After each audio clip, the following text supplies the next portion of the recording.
Hi guys, so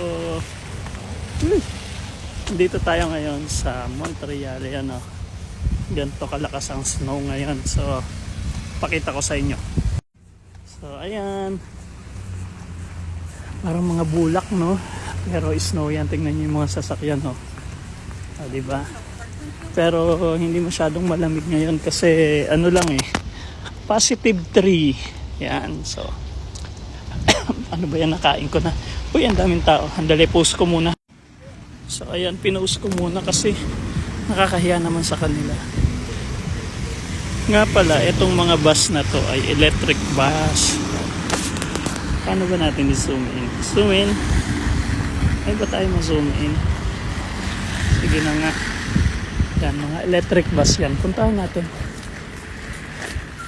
Yan. Ingat kayo pag gantong winter. Pwede kayong madulas.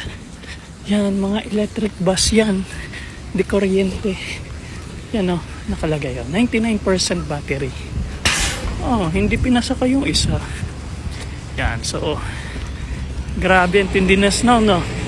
So, pag ganito mga snow, pinapalitan nila yung mga ano nila, mga gulong, yan.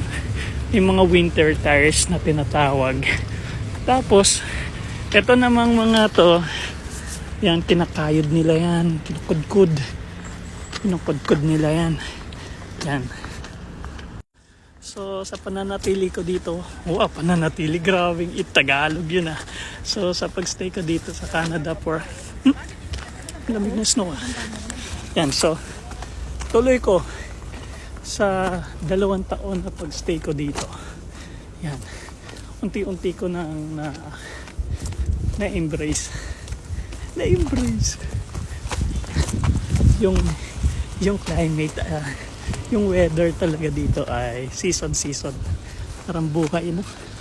Pa season lang. So ayun lang guys, bye bye.